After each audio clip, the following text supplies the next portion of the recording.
T'auras beau rester 10 ans dans l'entrepôt, tu les verras pas tous, les 15 millions de commandes.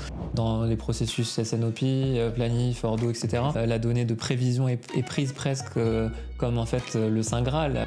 Tu vas passer 90% du temps à nettoyer la donnée et 10% du temps à vraiment concevoir l'indicateur que tu veux.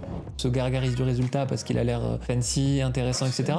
Et essayer en fait de construire un modèle qui va comprendre les liens entre ces différents paramètres pour pouvoir prédire le futur. Malgré en fait l'arrivée massive, on va dire, de tout ce qui est cloud, la disponibilité des données, finalement, aujourd'hui les entreprises, où est-ce qu'elles en sont dans cette démarche? Si tu donnes la capacité de faire des analyses aux différentes équipes, elles vont pouvoir créer leur valeur pour elles-mêmes. Et là, c'est là où la data science commence. Bonjour à tous, je reçois aujourd'hui Samir Sassi. Bonjour Younes. Je suis très content de te recevoir aujourd'hui. De même. Alors, c'est assez marrant, mais en fait, ce podcast, il est né sur la base d'un commentaire sur le dernier podcast qu'on a publié, Oui. où en fait, je t'ai proposé tout simplement si tu voulais qu'on fasse le prochain. Oui, en effet, ouais, ça s'est fait sur LinkedIn. Et on est là aujourd'hui. Et là. Voilà, très bien. Écoute, l'objectif de ce podcast, on va parler data science, Ouais. on va parler de toi, de tes applications dans le cadre de tes missions en entreprise. Oui. Bon, avant ça, je vais rapidement parler du collectif Uptrade. Pour les auditeurs qui nous écoutent, alors le collectif Uptrade, c'est un collectif qui est basé sur 3 practices: la performance industrielle, la supply chain et l'excellence opérationnelle. Et donc l'idée, c'est qu'on accompagne en entreprise étendue des cabinets de conseil. C'est vraiment notre partenariat clé, et on est une équipe d'un peu moins de 10 personnes on anime en fait justement ces sujets d'expertise. Donc n'hésitez pas, pour ceux qui nous écoutent, à aller voir notre site internet sur www.uptrade.com et de suivre nos publications sur LinkedIn. Voilà, sans plus attendre, donc Samir, est-ce que tu peux déjà te présenter pour voir un petit peu qui tu es, ton panorama industriel, voir un petit peu ce que tu as fait. Super. Je m'appelle Samir Sassi, donc je suis ingénieur en supply chain et data scientist. Donc ça fait à peu près depuis 2016 que j'ai commencé ma carrière en prestation logistique en Asie. Donc je travaille chez des prestataires logistiques dans la conception de solutions, principalement pour des clients retail, e-commerce, fashion, et dans la réingénierie. Donc vraiment dans des opérations entreposage, transport, très orienté coût, avec un contexte un peu atypique parce que c'était en Asie, avec une énorme pression au niveau e-commerce, avec des acteurs qui souffraient un peu de la compétition e-commerce. Et j'ai basculé au fur et à mesure vers des positions plus orientées analyse de données, data science, par besoin en fait. Je commençais par des missions de réingénierie où il fallait trouver 10% d'économie sur tout un entrepôt. Et la meilleure source d'information, c'est la donnée. Et le meilleur moyen en fait d'utiliser sa donnée, c'est la data science. Et au fur et à mesure de ma carrière, j'ai travaillé chez clients. Donc je suis passé en FMCG, je travaille dans le luxe, dans des solutions, dans des postes, dans des positions où on utilise la donnée pour la gestion et l'amélioration de la performance, pour revenir en logistique chez DHL en tant que data scientist et product development manager. J'ai fait ça pendant 2 ans et finalement j'ai décidé de me lancer. Donc depuis octobre dernier, j'ai lancé mon entreprise LogiGreen. Donc Green Logistics. L'objectif est d'aider les entreprises à utiliser l'analyse de données et l'automatisation pour réduire l'impact environnemental et les coûts de leur chaîne de valeur, principalement orientée production et distribution. D'accord. Et il me semble que tu es aussi créateur de contenu sur YouTube. Oui, donc c'est comme ça qu'on s'est connus. Oui, j'ai mon blog sur Medium Towards Data Science, qui est une publication de Medium principalement orientée data science, mais tu as quelques personnes qui publient autour de la supply chain, dont moi. Oui. Et j'ai ma chaîne YouTube, Supply Science, où je parle des mêmes sujets, principalement orienté autour de l'analyse de données, pour expliquer aux gens comment on peut utiliser l'analyse de données, la science des données, pour améliorer et optimiser les opérations logistiques et transport et manufacturing. Très intéressant, plein d'initiatives en tout cas qui vont dans le sens de vulgariser, d'apporter en tout cas des concepts au tout venant. Exactement. Très intéressant. Alors du coup c'est le but aujourd'hui justement, c'est déjà pour ceux qui nous écoutent, déjà c'est de comprendre en fait qu'est-ce qui se cache derrière le terme data science. Ouais.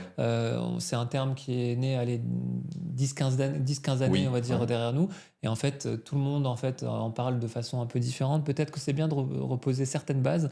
Finalement qu'est-ce que c'est et vers quoi ça nous mène en termes de concept. Alors, on va essayer d'éviter les anglicismes, on va dire science des données. Donc data science, c'est en gros la science de transformer des données brutes en informations. En anglais, on dit insights. pour l'aide à la décision, la compréhension et l'aide à la décision. Je vais prendre un exemple, une usine de détergents, je vais me dire plus, un fabricant de détergents qui a des usines et des centres de distribution et dont les clients sont des supermarchés et des hypermarchés. Cette entreprise a plusieurs systèmes pour gérer toute cette chaîne de valeur. Tu vas avoir un ERP qui va gérer les usines, l'approvisionnement. Tu vas avoir des systèmes de gestion d'entrepôt pour gérer les flux entrants et les flux sortants et aussi les opérations en interne dans l'entrepôt et des systèmes de gestion de transport. Ces systèmes communiquent tout au long de la chaîne de valeur et créent et stockent de la donnée. Et l'idée, en fait, c'est d'utiliser cette donnée pour de l'aide à la décision. Donc, la première étape, je te dirais, ce serait comprendre le passé. Donc, combien de commandes ont été livrées la semaine dernière? Combien de commandes ont été livrées à temps la semaine dernière? C'est ce qu'on appelle de l'analyse descriptive. C'est vraiment la première couche, c'est de comprendre le passé. Et c'est ce qu'on appelle plus vulgairement business intelligence. En gros, c'est le reporting, c'est vos dashboards Power BI que vous avez dans vos entreprises. Ensuite, un cran après, c'est de se dire, OK, par exemple, j'ai eu 75% de mes commandes qui ont été livrées à temps, donc j'ai 25% qui ont été livrées en retard. Pourquoi? Et donc là, c'est plus du diagnostic. Et donc là, c'est à mi-chemin entre business intelligence et data science, où en gros, tu vas regarder tes données et tu vas essayer d'automatiser des analyses pour comprendre les causes racines de pourquoi, par exemple, ma commande a été livrée en retard. Oui. Et là, tu regardes, par exemple, ta date attendue d'expédition, et tu vois que ta date réelle d'expédition est un jour après. Tu te dis, OK, cette commande a été livrée en retard parce que le camion est parti un jour en retard de l'entrepôt. C'est là où tu commences un peu à avoir de data science. Ça reste quand même business intelligence, mais la data science, tu vas avoir des outils un peu plus avancés pour automatiser ça. Ensuite, OK, maintenant tu sais pourquoi. Que faire? Donc ça, c'est ce qu'on appelle l'analyse prescriptive. C'est quelle décision va optimiser une certaine métrique. C'est ce qu'on appelle plus généralement, avant que la data science soit hype, c'est la recherche opérationnelle. C'est en gros, tu as une grandeur, ce qu'on appelle une fonction objective, que tu veux minimiser ou maximiser. Dans le cas du transport, tu veux maximiser le chargement de tes camions. Dans le cas, je sais pas moi, de la gestion de personnel, tu veux minimiser le nombre de personnes que tu recrutes en temporaire. Tu as des contraintes. Et en fonction de ces contraintes et de cette valeur objective, quelle est la combinaison optimale de paramètres entrants pour pouvoir avoir la bonne solution? Et là, c'est là où la data science commence, ou la recherche opérationnelle dans ce cas-là, pour l'aide à la décision en fonction de différents paramètres et de différentes contraintes business. Oui. Donc là, c'est que faire. Et enfin, la dernière, c'est que se passera-t-il? Donc, un peu prédire le futur. Et c'est l'analyse prédictive, le forecast, qu'on dit plus généralement. C'est comment, en analysant en fait, les patterns, en analysant les données passées, en analysant les connexions, par exemple, entre des volumes de vente et d'un prix, ou les volumes de vente et des dates, d'essayer de deviner le futur. Donc combien je sais pas, par exemple, combien d'unités je vais vendre le mois prochain, pour planifier la production ou pour planifier la gestion d'inventaire. Oui, tout à fait. D'ailleurs, la dernière partie, c'est le saint Graal de ce que souhaitent toutes les entreprises. Exactement. Et d'ailleurs, c'est une donnée entrante la plupart du temps lorsque j'accompagne mes clients dans les processus SNOP, planif, ordo, etc. Exactement. La donnée de prévision est prise presque comme en fait le saint Graal, alors qu'en fait de base elle est toujours liée à des aléas et puis pas fiable par essence. C'est la plus dure à avoir, mais et techniquement c'est peut-être là où c'est le plus complexe. Tu vas avoir un mélange de statistiques, d'algèbre linéaire, et c'est ce qu'on appelait avant l'IA, donc le machine learning par exemple, pour faire du forecast, avant que l'IA générative arrive et qu'ils prennent la place. Ouais. Là du coup, ce qui nous amène aujourd'hui, c'est aussi de parler finalement. Dans le cadre de ton parcours, tu as eu l'occasion de mixer à la fois la data science, la science des données et les ops. Quelque part, c'est ça ce qui nous amène aujourd'hui. Bon, la data science, c'est une discipline que l'on voit aussi beaucoup dans la tech. Mais c'est vrai que ce qui nous intéresse aujourd'hui, c'est de faire un focus sur la partie industrielle, de dire finalement comment on arrive à faire la symbiose des deux.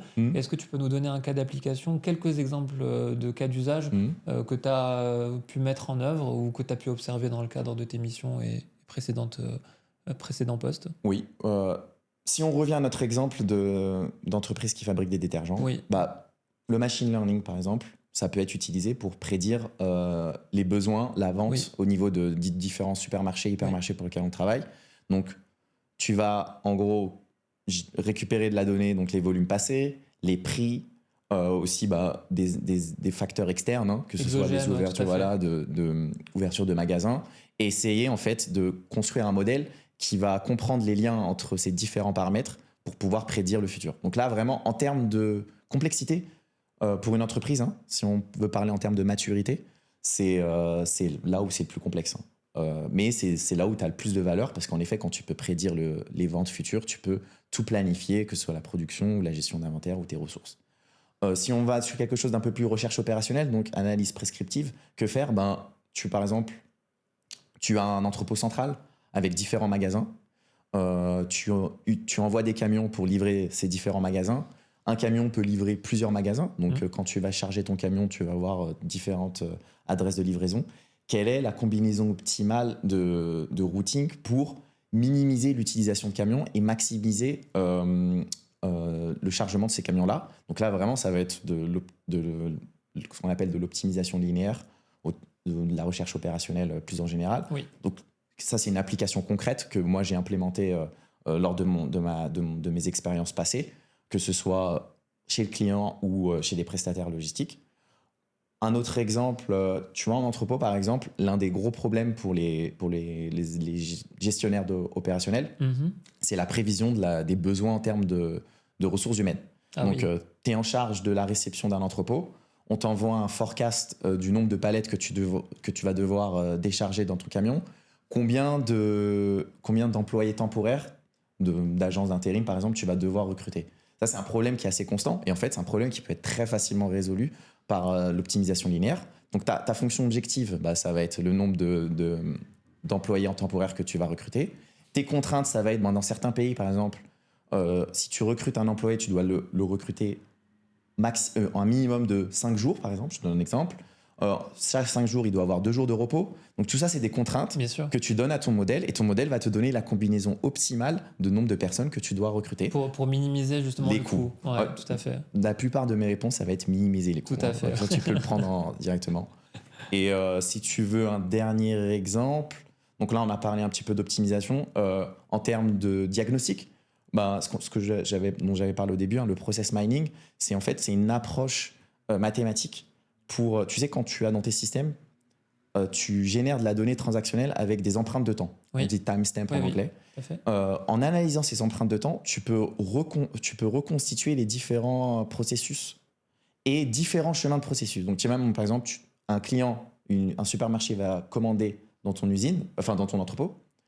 La commande va arriver dans les systèmes, elle va être préparée, et ensuite elle va être emballée. Ensuite, tu vas envoyer ta facture, et ensuite tu vas charger ton camion, et le camion va partir. En fonction de ces différents paramètres, tu peux avoir différents chemins, et des fois tu vas avoir des soucis qui vont créer ce qu'on appelle des goulots d'étranglement. Oui. Et cette analyse de goulots d'étranglement peut être automatisée avec des approches comme le process mining, qui va te permettre en fait de générer différents graphes qui vont te montrer les différents chemins, et qui vont te montrer les différents cas où, par exemple, moi, on l'avait utilisé dans un cas où on a compris que l'un des principaux goulots d'étranglement, c'était la facturation. Donc, pour certains clients, on avait des problèmes de facturation. Donc, on avait des retards. La palette était prête à être chargée, mais on devait attendre à cause de la facturation. Ouais, c'est très intéressant comme cas d'application, parce que typiquement, dans des approches classiques, par exemple de lean management, on a tendance à faire, par exemple, des value stream mapping, où on va en fait cartographier, on va dire, la règle générale, mais avec des données qui sont quantitativement très, très, on va dire, faibles. Et finalement, on ne génère qu'un cas un passage, un flux particulier. Alors que toi, ce que tu proposes dans le process mining, c'est avoir une vision globale sur l'ensemble des flux. Exactement. Et finalement de faire apparaître là où ça a fait mal, parce que quantitativement, c'est indéniable. On peut pas le contredire à un moment donné. Exactement. Donc c'est ça qui est intéressant. Je pense que ça peut aussi apporter des éléments, je pense, complémentaires à une approche purement lean, en fait, et apporter justement cet aspect quanti. Justement, si on revient sur la data science dans les ops, pourquoi est-ce qu'aujourd'hui c'est fondamental pour les entreprises de se lancer là-dedans? À l'heure actuelle, quand tu regardes les différents défis auxquels les entreprises font face, les coûts, ça a toujours été le cas. Oui. Et maintenant, il y a une pression pour réduire l'impact environnemental. Il est impossible de compter uniquement sur l'instinct et la connaissance terrain pour faire ça. Tu prends un exemple, ma première mission vraiment, mon premier projet autour de la data science, c'était pour un entrepôt de cosmétiques qui faisait 15 millions de lignes de commandes par an. Ok. Ouais. Donc, t'auras beau rester 10 ans dans l'entrepôt, tu les verras pas tous, les 15 millions de lignes de commandes. Donc, tu as besoin en fait de sous-traiter toute cette partie analytique à des modèles qui savent très bien le faire. Et en fait, qui vont te permettre de trouver ces leviers d'optimisation que tu n'aurais pas vu par uniquement l'observation sur le terrain. Donc, revenons à cet exemple d'entrepôt cosmétique. On avait un énorme souci, c'est que notre capacité de préparation était limitée. Sachant que c'était en Chine, tu avais des festivals pour le e-commerce. Oui. Et parfois, ton nombre de lignes de commandes est multiplié par 10, 15 sur certaines journées. Ouais. Donc, il fallait trouver le goulot d'étranglement. Donc, tu vas sur site, tu regardes pendant les petits pics pour comprendre ce qui se passe. Et tu vois qu'en fait, très simplement, tu as des opérateurs qui attendent devant les emplacements de préparation. Qu'est-ce que tu fais? Tu extrais la donnée. Tu fais ce qu'on appelle une cartographie, une heat map en anglais. Alors, j'aurais pas le mot en français. Une carte de chaleur. Une carte de chaleur, voilà. Et liée en fait à une analyse statistique. Et tu comprends qu'en fait, c'est un problème d'emplacement, d'aménagement d'entrepôt. C'est que tes fortes références, elles sont tous au même endroit et que donc tu as de l'attente. Tu as des opérateurs qui attendent devant. Sans la donnée, même si tu fais quelques observations, tu n'aurais pas fait le lien entre OK, je vois des opérateurs qui attendent et potentiellement que la plupart des références A sont au même endroit. Ouais, c'est intéressant. Et sur des marges de progression qui sont importantes pour le coup en termes de réduction de coûts, ça donne quoi? Alors là, dans ce cas-là, c'est un client cosmétique, donc principalement l'objectif, c'est la capacité. Oui. En gros, tu sais, pour le e-commerce, un des indicateurs importants, c'est le délai en fait de livraison. Sinon, c'est ce que promet les plateformes e-commerce à leurs clients. Bien sûr. Et là, on parlait d'un doublement en fait de capacité par an. Donc chaque année, le client te demandait de doubler la capacité dans le même site. Oui, et sans forcément faire appel à de la sous-traitance. Bien, et c'est là la difficulté de jongler. Alors nous, ils sous-traitaient chez nous. Je travaille en prestataire logistique. Okay. Mais en fait, tu as le même site. Oui. Tu as le même site et tu auras beau augmenter le nombre d'opérateurs. S'il doit faire la queue, ça ne va pas changer grand-chose. Donc il fallait trouver une solution pour désengorger et pour optimiser les flux. Non, mais tu le démontres bien. C'est vrai qu'aujourd'hui, donc ça c'est la prochaine question, malgré en fait l'arrivée massive, on va dire, de tout ce qui est cloud, la disponibilité des données, finalement, aujourd'hui, les entreprises, où est-ce qu'elles en sont dans cette démarche? C'est là où, moi, ce que je dis en général, c'est quand les gens me contactent via mon blog ou ma chaîne YouTube, c'est que pour la plupart des cas d'études, ils sont très beaux, ça marche très bien, mais j'ai vu très peu d'entreprises qui étaient capables de le mettre en production. Pourquoi? Parce que pour la plupart des entreprises, en fait, ne serait-ce que d'avoir une source de données centralisée dont la donnée vient de différents systèmes, dont tu peux faire confiance, c'est déjà un saint Graal qui a été atteint par très peu d'entreprises. Et pour cela, en fait, il faut faire un pari. C'est-à-dire qu'il faut parier sur mettre en place une architecture qui va faire en sorte qu'on remonte la donnée des différents systèmes et qu'on ait une source centrale qui va nous permettre de faire ces analyses descriptives et diagnostiques. Alors, en anglais, on dit data mesh, mais en français, je te dirais plus une organisation décentralisée. Oui. Donc, revenons à cet exemple d'entreprise de détergents. Il y a il y a 3 usines. Chaque usine a son ERP, parce que sinon, ce ne serait pas drôle. Chaque entrepôt a son propre WMS et ses propres TMS. Et tu veux avoir une source centrale, ce qu'on appelle un data warehouse, donc un entrepôt qui va collecter toute la donnée et dans lequel tu pourras faire des requêtes pour récupérer de l'information ou construire des modèles autour de ça. Oui. L'approche initiale que moi j'ai fait dans mon passé, c'est tu as une équipe centrale qui va regarder différents systèmes, comprendre comment les systèmes fonctionnent. Moi, par exemple, sur un poste, j'avais jamais touché à un ERP. Je suis devenu expert de l'ERP du côté back-end. Par contre, je ne savais pas l'utiliser en front-end pour comprendre comment les champs fonctionnent. Et ensuite, récupérer la donnée, donc faire un peu de formatage et récupérer une donnée propre en centrale. Le problème dans ça, c'est que déjà, c'est très complexe de le faire de façon centrale parce que tu n'as pas la connaissance locale. Et surtout, si tu ne donnes pas la responsabilité en local, notre gros problème en logistique et supply chain, c'est quoi? C'est qu'on doit s'adapter aux besoins à la fois de l'usine, mais aussi du client. Et donc, tu as beaucoup de développements locaux. Ce qui fait que ce que tu vois dans ton système n'est pas la réflexion de ce qui se passe en la réalité. Oui. Donc, tu as un énorme travail, ne serait-ce que de mapping des process. Il faut comprendre comment la donnée est entrée. C'est même pas technique. Et donc, quand tu fais cette approche centralisée, la plupart du temps, les projets sont longs et c'est complexe. Et des fois, tu n'as pas le résultat attendu. Alors qu'une approche décentralisée, c'est de voir la donnée comme un produit. En disant, OK, vous êtes monsieur entrepôt 1, vous avez la responsabilité de nous remonter la donnée en respectant ce template. Oui. Vous n'avez pas le choix. Oui. Donc, si par exemple, dans ce cas-là, ils ont un développement local, c'est eux qui vont le faire. Donc, ils feront les ajustements pour s'assurer que la donnée qui est remontée est propre. In fine, quand tu as implémenté ça, mais il faut avoir un certain courage et une décision un peu managée, c'est le Saint Graal. Parce que tout ce que je t'ai dit pour de l'analyse descriptive et diagnostic, 90% du travail est fait. Enfin, tu sais, faire des règles pour savoir pourquoi tu as livré à temps, en termes de code, c'est très simple. Pour calculer un notif, exactement. Voilà, en termes de lignes, c'est quelques lignes de code, c'est très facile. Mais la base, le fait que tu as la donnée dont tu peux faire confiance, c'est ça le Saint Graal. Et ensuite, quand tu veux développer tes modèles, tu as déjà la base. Donc en fait, ça accélère tout ton développement en analytique. Mais j'ai vu très peu d'entreprises qui ont atteint ce niveau-là encore. Ce que tu dis, ça confirme en tout cas l'expérience que j'ai aussi. C'est que la plupart du temps, dans les missions qu'on mène, on est en train de construire la route sur laquelle on est en train de rouler. Oui, voilà, c'est ça. Et ça renforce un sentiment en fait d'instabilité. En fait, on n'est pas sur des bases très très solides.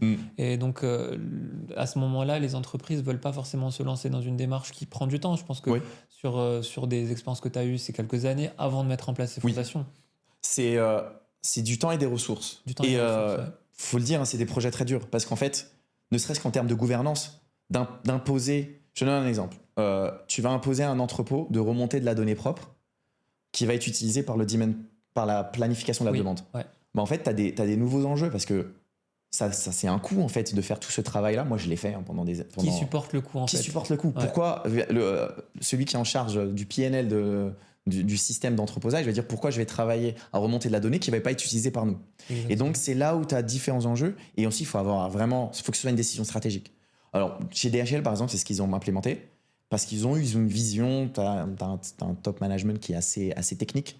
Ils ont une vision, ils ont compris que, par l'expérience, que en fait, si tu ne fais pas ça, et moi, c'est ce qui a été le cas, par exemple, sur un des projets que j'ai fait en reporting avant d'arriver chez DHL, tu vas passer 90% du temps à nettoyer la donnée et 10% du temps à vraiment concevoir l'indicateur que tu veux. Et en fait, tu vas être épuisé par tout ce travail-là d'harmonisation et in fine, ton résultat final, il va pas être aux attentes. Donc, tu vas pas avoir la confiance des opérations. Donc, ils vont pas utiliser ton produit. Donc, personne n'est gagnant. Ouais, c'est juste fondamental en fait, ce que tu dis. Exactement.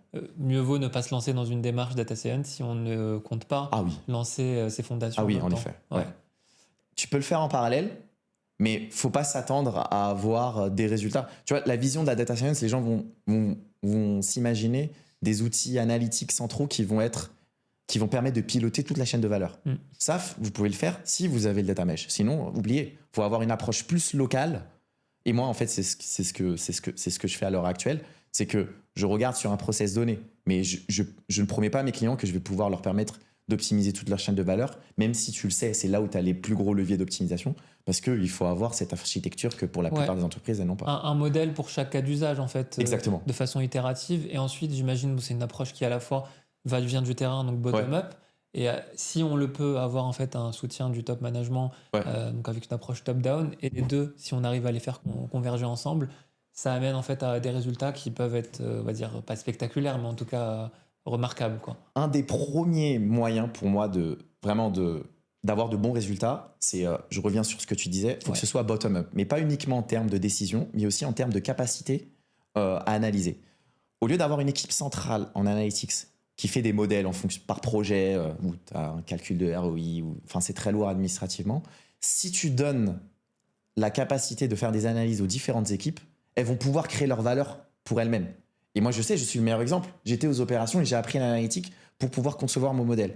Et c'est là où je vois, en fait, pour moi, l'avenir, c'est vraiment l'analytics as a service. Désolé, j'utilise des anglicismes, mais en gros, de donner la capacité à chaque équipe de pouvoir concevoir leurs outils analytiques. Bien sûr, tu auras une équipe centrale qui va créer des outils un peu centraux, mais pour optimiser leur propre processus. Et dans ce cas-là, en fait, tu vas avoir des profils hybrides qui connaissent les opérations et qui, en même temps, peuvent concevoir leurs outils. Et là, en termes de retour sur investissement, c'est là où c'est plus fort parce que le besoin vient de chez eux. Moi, par exemple, l'exemple que j'ai eu dans mon dernier poste, c'est qu'on conçoit un outil en centrale, ensuite on essaie de le déployer, on pousse les opérations pour nous donner un estimé à retour sur investissement très élevé. D'accord. Et ensuite, le ROI est calculé avec une estimation d'un échantillon, mais ensuite c'est eux de délivrer le ROI. Mais c'est pas... Et donc, s'ils n'ont pas eu la main et s'ils n'ont pas pris l'ownership du projet dès le début, tu l'auras jamais ton ROI. Ouais, tout à fait. Je pense que ce modèle-là, il est intéressant avec le modèle industriel finalement, parce Ouais, que on le retrouve, si je reviens à des choses très basiques, ouais. la plupart des entreprises industrielles utilisent de façon massive Excel, Oui, typiquement. ouais, Excel, c'est typiquement l'outil le plus décentralisé qui oui, existe et dans lequel en fait on va venir créer tout un tas de spreadsheets pour ouais, pouvoir répondre à un besoin X, Y, Z. ouais. Et en tout cas, si on arrive à dupliquer ce modèle, comme tu le décris, Mm, avec une data décentralisée mais bien cadrée ouais. et qu'en même temps l'ownership soit au niveau des opérations et pas au niveau central, je pense qu'on a tout gagné. Voilà. Je te reprendrai une remarque que j'ai eue quand je travaillais en tant que gestionnaire de performance. Je travaillais avec l'équipe Analytics, Oui, où le patron de l'Analytics essaie de pousser en me disant, moi, ma plus grande frustration, c'est que les gens, quand ils utilisent Power BI, ils font des extractions et ils font ça sur Excel. ah Et je fais, oui, mais euh, si tu as fait un minimum d'analyse de données et que tu as un minimum d'optimisation, tu sais que tu peux rien faire sur Power BI. C'est normal, c'est un bien sûr, besoin. Tu ben as oui, besoin de pouvoir manipuler la donnée. bien sûr. Donc, faut arrêter avec cette image en pensant que Power BI sera l'outil d'analyse. Non, c'est pas un outil d'analyse, c'est un outil de reporting. C'est très statique, c'est très chiant, je vais te dire. Exactement. Et il faut donner la capacité aux équipes de pouvoir concevoir leurs propres outils. Ok, tu n'as peut-être pas trop de suivi en termes de ce qui est développé, mais peu importe. Tu peux récupérer les bonnes pratiques. Si tu as un bon modèle chez un entrepôt, tu peux récupérer ailleurs. Mais surtout, tu es assuré que ce qu'ils vont concevoir, ça va répondre à leurs propres besoins.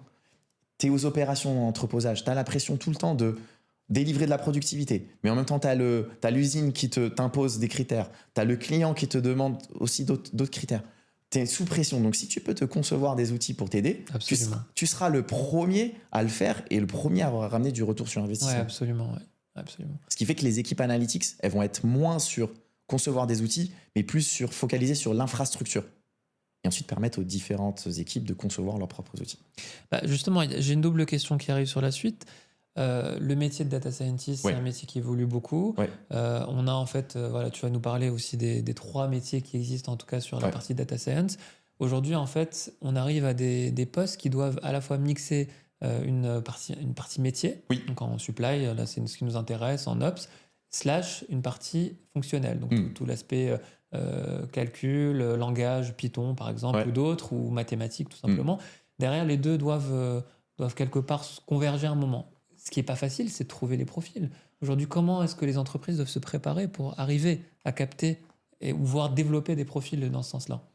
Alors, en termes de profil purement data scientist, donc en gros, si j'essaie de vulgariser, donc le data scientist, ça va être celui qui va concevoir un modèle. Je te donne l'exemple, moi je suis ingénieur mécanique, mais j'ai pas fait trop de mécanique. Qui va concevoir une pièce automobile, par exemple. Ouais. Donc, il va concevoir le CATIA, le CAD, avec les plans. Mais c'est pas un CAD que tu vas mettre dans ta voiture. Il faut le mettre en production. Et là, donc là tu vas avoir l'ingénieur production qui va mettre en place les process pour s'assurer que la machine puisse produire la pièce. Donc, le data scientist, c'est plus la personne qui va concevoir le CAD, qui peut fonctionner sur son ordinateur. La partie production, c'est ce qu'on appelle le data engineer ou le MLOps. En gros, c'est les gens qui vont s'assurer que le code que tu as donné va pouvoir rentrer dans une infrastructure où il pourra tourner dans des serveurs, mais aussi tu pourras récupérer la donnée d'entrée qui vient du data warehouse où tu as une donnée assez propre et surtout qui va pouvoir être exploitée soit dans une dashboard, soit dans une application web.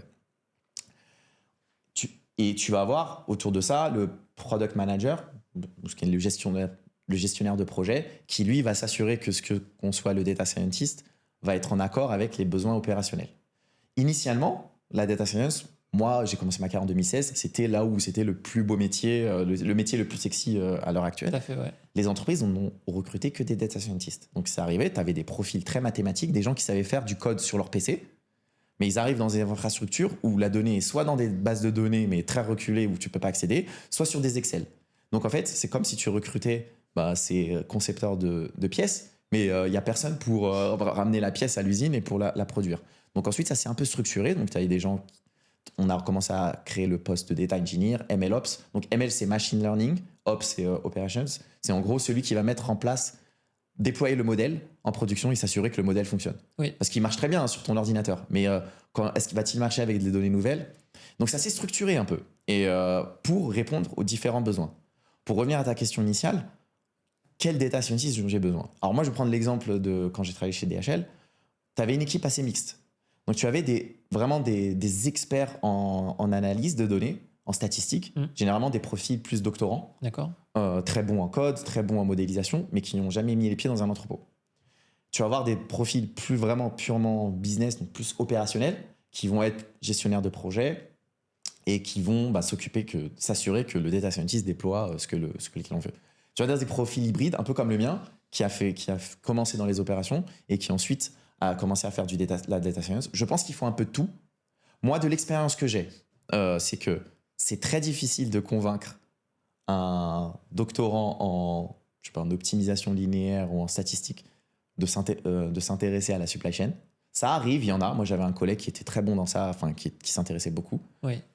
Mais, bon, après, je suis peut-être biaisé par mon expérience, mais je trouve que commencer par les opérations, et surtout par une position de solution designer, donc la personne qui va à la fois concevoir et mettre en amélioration, c'est le profil clé. Parce que, tu vois, moi, j'ai une vision très coût, mais aussi une vision très opérationnelle en productivité, et à la fois très data, parce que tu as un profil un peu ingénieur avec une base un peu quantitative. Et dans ma dernière expérience chez DHL, on a conçu un produit pour ces types d'audience. Oui. Et c'est là où ça fonctionnait le mieux, parce que tu avais des gens qui étaient réceptifs et qui comprenaient les enjeux de l'IA. En fait, c'est un outil autour de l'IA générative. Donc, c'est ces profils-là, je pense que les entreprises doivent cibler des gens opérationnels, avec une formation d'ingénieur, avec une vision quantitative. Parce que la supply chain, ça reste quand même une très mathématique, très scientifique. Tout à fait, ouais. En tout cas, dans son cœur, quand c'est bien fait. Ouais. Et donc, voilà. Surtout dans le monde de l'industrie qui se complexifie de plus en plus. Exactement, ouais. Comme tu le disais tout à l'heure, on ne peut plus gérer les choses à l'instant. Non. Pour moi, la supply chain, c'est pas un sujet management, hein. C'est un sujet ingénierie. Tu vois, dans certaines entreprises, tu vas avoir le manufacturing qui va être très fort et la logistique qui va être un peu l'idiot du village. Et parce que, en fait, tu as peut-être des gens qui ont une vision en logistique très managériale, alors que dans d'autres entreprises, DHL par exemple, oui. Les solution designers, c'est tous des ingénieurs industriels. Donc ils arrivent avec une approche amélioration continue, très statistique, très mathématique. Et c'est là où en fait tu peux avoir les meilleurs leviers d'optimisation. Parce que tu dépends pas par exemple, tu dépends pas d'outils externes dont tu comprends pas qui sont des boîtes noires. Tu peux challenger ces outils et surtout tu peux concevoir tes propres outils avec une approche analytique as a service, comme je t'avais dit. Tout à fait. Non, mais c'est une réelle force, en effet. C'est vrai que la plupart du temps, les entreprises dans lesquelles on intervient achètent des outils sur le marché, que ce soit des SaaS ou des on-premise, etc. Et en fait, elles achètent des solutions boîte noire, comme tu le disais, sans vraiment comprendre. Ça peut être sur des thématiques, par exemple, d'optimisation linéaire, des algorithmes. On se gargarise du résultat parce qu'il a l'air fancy, intéressant, etc. Tu as une belle UI, tu as une belle interface utilisateur. Exactement, mais derrière, en fait, on ne comprend pas vraiment. Non. On n'est pas capable de reproduire la décision, ou l'aide à la décision en tout cas. Et ça, c'est peut-être dommageable à moyen long terme pour les entreprises, je pense. Sur la partie forecast, et on connaît quelqu'un en commun, Nicolas, qui en parle beaucoup. Tout à fait. Quand tu regardes ce qu'il y a derrière les modèles des gros outils, c'est limite scandaleux, quoi. C'est des modèles qui sont très basiques. Donc, par exemple, si vous faites du forecast, moi, ce que je vous conseille, c'est de challenger votre outil avec une moyenne mobile. Voilà, la moyenne mobile. Moi, c'est l'exercice que je faisais. Je prenais une moyenne mobile et je comparais. Et la plupart du temps, la moyenne mobile, elle est meilleure. Hein. Exactement. Et t'as plus de contrôle, tu sais ce que tu fais. Et surtout, ça coûte moins cher. Donc, avant même de faire du machine learning, testez la moyenne mobile, regardez si ça fonctionne. Et la plupart du temps, ça va être meilleur que votre outil. Non, mais c'est vrai que c'est ça qui est intéressant. C'est que la plupart du temps, peut-être que dans l'imaginaire collectif, on s'attend à des solutions hyper complexes, hyper fancy, etc. Alors qu'en fait, des fois, les choses les plus simples sont les meilleures, en réalité. En supply chain, en logistique en général, on a une telle complexité des systèmes qu'il faut aller simplement. Moi, je le dis, mais en rigolant, la supply chain, c'est peut-être le domaine le pire pour commencer la data science. C'est là où la donnée est la plus désagrégée, c'est là où il y a le plus de cas un peu limites, et c'est là où il y a le moins de maturité. Mais c'est là où les solutions simples peuvent avoir le plus grand impact. Tu sais, quand je revenir aux 4 types d'analytics, si tu fais l'analyse descriptive et l'analyse diagnostique, tu as répondu à 70% des problèmes. Tout à fait. Et ensuite, le reste, c'est pour gratter un petit peu de productivité. C'est le dernier kilomètre. Voilà, exactement. Ouais, exactement. Sur la dernière question, moi j'aimerais bien aussi voir comment finalement les entreprises doivent s'y prendre pour lancer une telle démarche. Par quoi commencer, pour revenir à ce qu'on disait? Faut être terre à terre. Donc, imaginons, tu es patron de la supply chain d'une entreprise, tu veux mettre en place de l'IA, Oui. puisque c'est la tendance à l'heure actuelle. Je vais te demander, est-ce que tu sais mesurer ton notif? Est-ce que tu sais précisément? Ok, bon, imaginons que tu sais mesurer ton notif. Est-ce que tu sais expliquer ton notif? Déjà, ça, tu vas perdre, je pense, 8 entreprises sur 10. Ensuite, imaginons que tu sais expliquer ton notif. Passons à un autre sujet, ce qu'on appelle les ventes perdues. En gros, le chiffre d'affaires perdu à cause de rupture. Est-ce que tu sais expliquer une rupture? Là, tu vas perdre 10 entreprises sur 10. Est-ce que c'est à cause de l'approvisionnement de l'entrepôt? Est-ce que c'est à cause du demand forecasting? Est-ce que c'est à cause de l'adhérence en production? Bien sûr. C'est des sujets tellement complexes, mais en fait, c'est ça où tu vas avoir ton retour sur investissement. Parce que si tu sais résoudre tes ruptures, c'est du chiffre d'affaires en plus et c'est de la satisfaction client en plus. Et pour ça, il te faut une organisation au moins. Il te faut de la donnée propre. Tout à fait, ouais. Donc, commencez par ça. Et vraiment, lorsque tu as mis en place cette architecture décentralisée où tu as de la donnée propre, là, tu vas pouvoir commencer à faire des choses simples. Donc, l'analyse descriptive, donc déjà mesurer tous tes indicateurs. Et déjà, tu en as pas mal. Hein. Moi, je viens des opérations logistiques. Il y a pas mal d'indicateurs assez très précis qui peuvent te donner une visibilité de ta productivité que les entreprises ne mesurent pas encore. Et c'est ça où tu peux dégager de la productivité. Et aider par exemple, si tu sous-traites à ton prestataire, aider ton prestataire à améliorer sa productivité. Un indicateur simple, c'est ce qu'on appelle le taux de prise. C'est combien tu as de colis par ligne de commande. Et si tu vois que ton taux de prise est trop bas, tu peux challenger tes magasins pour améliorer ce taux de prise. Ça améliore la productivité dans tes entrepôts et ça réduit tes coûts de préparation et qui sont un impact énorme. Lorsque tu es arrivé là, que tu as ta base, tu as fait de l'analyse descriptive, l'analyse diagnostique, j'ai pas vu d'entreprise à ce niveau-là. Hein. Là, tu vas pouvoir commencer à déployer des modèles. Et si tu arrives à la fois à créer des équipes, soit créer une équipe hybride avec des opérationnels et des data scientists, soit donner aux opérationnels la capacité de faire des analyses, c'est là qu'en fait les cas d'études vont venir. Mais il faut pas pousser. Le problème en fait avec l'analytics, c'est que c'est très tendance. Donc à un certain moment, c'était la data science. Ensuite, il y a eu une vague, en tout cas moi dans mon cas personnel, autour des digital twins. Oui. Tout le monde voulait des digital twins. Oui. Ensuite, on a parlé de la blockchain aussi. Voilà, blockchain aussi, ouais. Bien sûr. Soyons focalisés. Regardez où est-ce que vous pouvez dégager de la productivité, réduire les coûts et améliorer la performance pour vos clients. Et ensuite, l'IA générative, vous pouvez en faire après, quoi. Ouais, très clair, très très clair. Bah écoute, on arrive au terme de notre podcast. Super. Je trouvais en tout cas notre échange hyper intéressant. Moi, ce que je retiens en gros de la data science dans les ops, c'est beaucoup de bon sens dans la mise en œuvre de la démarche, mais aussi des compétences quand même qu'il faut aller chercher. Et donc, c'est surtout une approche très pragmatique en se lançant sur déjà du descriptif bien robuste, bien cadré, avec des données fiables, nettoyées, etc. Pour aller après sur du diagnostic, du prescriptif, petit à petit, quoi. Exactement. Aller petit à petit, être terre à terre et vraiment proche des opérations et essayer de ne pas être tenté par tout ce qui est tendance un peu qui a l'air de briller et rester vraiment sur du concret pour dégager du retour sur investissement et améliorer la performance pour nos clients. Ok, bah écoute Samir, merci en tout cas d'avoir répondu aux différentes questions, d'avoir répondu présent, avec grand plaisir. Et pour ceux qui nous écoutent, suivez-nous sur www.uptrade.com et n'hésitez pas à interagir et à commenter la vidéo. À très bientôt. À très bientôt.